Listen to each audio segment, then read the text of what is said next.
Hi everyone, welcome back to another video. Now in today's video, we're going to be looking at this shot. Now this is the stun run through. Now I would say this is possibly one of the hardest shots to get right in snooker. In today's video, we're going to look at exactly how it works and how you can use it in your own game. To get the stun run through right, we first need to understand what is it that the cue ball is doing when it hits the object ball. So for a stun run through shot, we want the cue ball to just be starting to roll forward very slightly. We don't want a lot of extra topspin movement out the cue ball, but we do want a little bit. So when the cue ball hits the red, we want it to be rolling forward a little bit, and then that's what gives it that bit of extra forward movement. Now some common things that could happen here is you could hit slightly too high on the cue ball, and then you've got a lot of extra forward movement. So if you hit too high, and I hit this one, you see that one just really rolled forward because I just hadn't hit the correct point on the cue ball. So that wouldn't really be a stun run through. It was too much topspin. Another common mistake here that people can get is they hit slightly too low on the cue ball. So if you hit slightly too low, you might find that you pop the ball, but you just, that time I just turned it into a stun shot. Another common one is that you hit fractionally too low. So I'm trying to get this stun run through. So I'm going down to these quickly, but I'm trying to hit this stun run through a bit too low. And that one you can see, oh dear, I've screwed back a little bit. So let's have a look at the heights on the cue ball. The distance between the white and the object ball is also important. Let's look at those two things so we know exactly how to try and get this shot right. Now quickly here, before we dive into looking at hitting the correct point on the cue ball, we're just going to look at technique and how you actually strike these shots. Now I think it's common on this kind of shot that people might think, well, I don't want to hit all the way through the cue ball. They might be a bit short with their cue action. But on these shots, you definitely want to still have an action where you're going right through the ball. So I'm going to get this to stun run through and just watch my action. So I'll pull the cue back like I'm always talking about and right through the ball. So my hand has finished right at my chest and I've got an excellent follow through there. So just be aware that you don't want to start to do these shots by thinking that you're stopping a bit short with your technique. You still hit through the cue ball, and as long as you hit the correct vertical height on the cue ball, the shot will work perfectly for you. Now let's try and get this shot to work. So I've got a shot here that's set up, I'm 16 inches from the object ball here, so the white is a little bit away. I'm going to try and hit here right in the centre of the cue ball. So first of all, let's do that. Let's go right in the centre of the cue ball, pull the cue back and hit right through.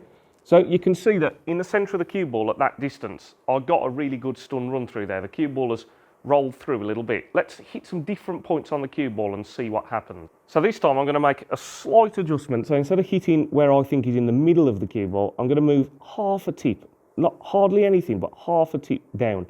Pull the cue back and go right through it. And you see that time the cue ball has just stopped. So it didn't have any forward momentum on it. This time from the centre, I'm going to go from the centre half a tip up. So I'm a little bit up and I'm going to pull the cue back and hit right through it again. And we see that time the cue ball has run away from me a little bit. It's gone way too far forward. Okay, so back to centre, and I knew that in the centre of the cue ball, yeah, if I hit the centre, pull the cue back, go right through it, yeah, I'm getting that lovely stun run through effect. But there's another complicating factor that we need to think about. So we just found out on those last few examples that if I hit right in the centre of the cue ball, the stun run through is working perfectly. So that's with a nice follow through, hitting the shot properly. But what about if I hit it at a different power? So let's go right in the centre of the cue ball and hit it softer. So I'm right in the centre of the cue ball and I'll pull back, still hit through it, but softer. And you see that time, if I was trying to get onto the black there, the cue ball has run way too far away from me.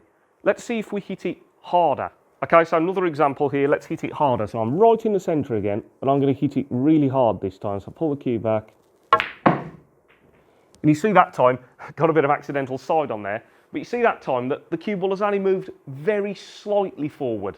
So let's look at why that is happening then.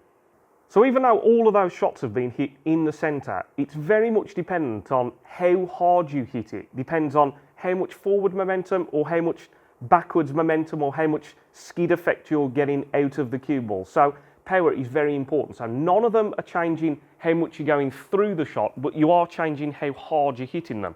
So if I hit too soft right in the middle, So if I go too soft and I hit here, the problem is I didn't really get any of that. So stun run through implies a little bit of a stun effect. And because I hit it so soft, I lost any of that stun effect on the cue ball. It was just rolling by the time it got to the red.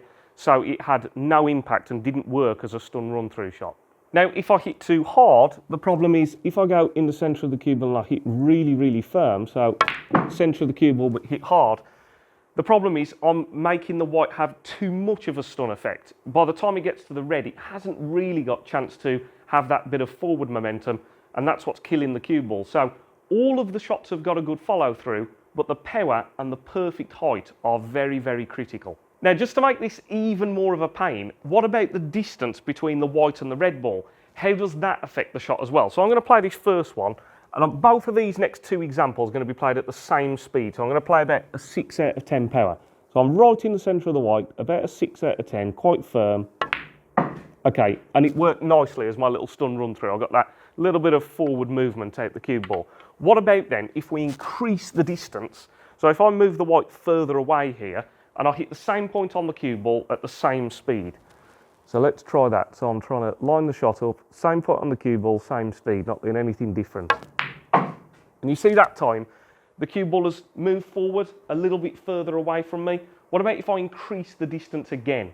So this is quite a hard one because I'm now having to cue off the cushion, but let's say, okay, middle of the cue ball, further distance, going through it the same. And you see that time, I've lost the cue ball, it's followed through into the pocket. So why is that happening then? Now from those last three examples, example one worked perfectly, and that last one, that third example, the cue ball followed through into the pocket. So why is that happening? Now that's because of the distance, because if the cue ball is close to this ball here, and I hit just in the middle of the cue ball, I'm getting that tiny stun effect out of the cue ball. So it's not just pure roll through. It hasn't got time from here to here in just this 16 inches for this cue ball to run out of that little 20% stun effect which causes it to hold in the middle of the table.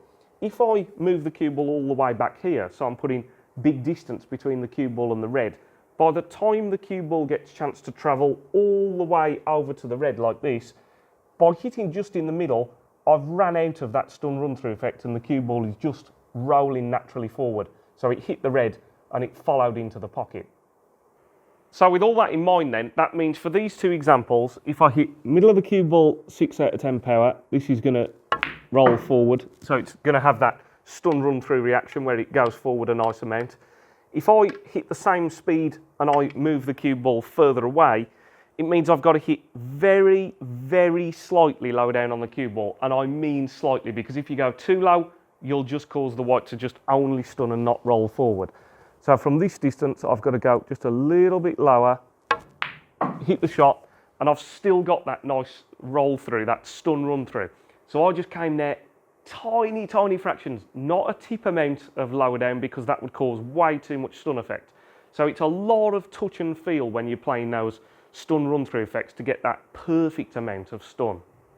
Now in our last example here, we're going to look at what happens when the balls are really close together like this. So we know that the height and the power is having a big impact on how much the white is managing to have that tiny bit of stun effect, that stun run through action.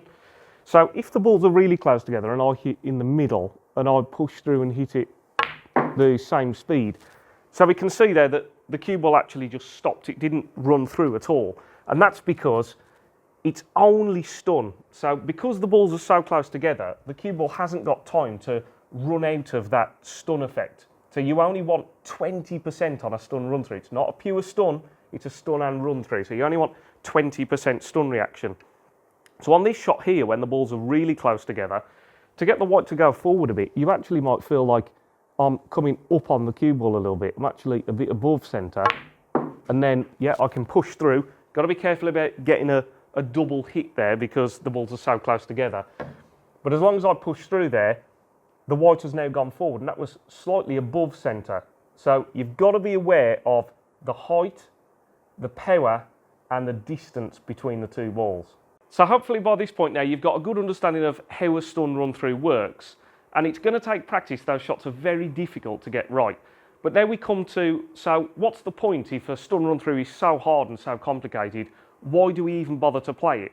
And here's an excellent example. I've got a shot on the pink here, and I want to leave a shot on this red. I've got a tiny angle the wrong way on this pink here. Now, if I just pop this ball and I just roll it in, so I'm going to hit it very, very soft and just roll it in. So very, very delicate, and just roll the ball in. So the pink has only just gone in, and you can see that the white has gone way too far for this red. I've got a really steep cut now on the red. So this is where, in order to get the pink to reach the pocket and get position on the red, I'm going to need to play a stun run through. So we just saw there that rolling the ball didn't work. What about if I just play a stun shot? So I'm just going to pop the pink, not too hard, just a normal stun. And you can see now that the white has just stunned off the pink. Got that tiny angle on the pink, so it came off to the side. Once the pink is respotted there, definitely no chance of potting the red. So I've got the shot again. Let's play a stun run through. So on this type of shot here, I'm half a tick below centre maybe at this distance and at the power I'm about to play it. Get the stun run. And now you can see that the cue ball has stun runned off the pink. It's gone to the side slightly, leaving me a much nicer shot on that red. So that's a perfect example there of where in snooker you really have no choice but to play the stun run through. If you just roll the ball in and make it just go into the pocket dead weight, the cue ball is always moving too far away from you. So the only option you've got is to learn how to play those stun run through shots. So as always everybody, I really hope you found this video useful. Like, comment, subscribe, all the usual stuff. For anyone that's interested in any personal one-to-one coaching sessions, I'm working on this very table all the time helping players to improve their game. All my details are in the description box below, so if you have a look there, contact me and I'd love to help you with your game. As always, thanks a lot for watching everybody. Stay tuned for next week's video. Cheers.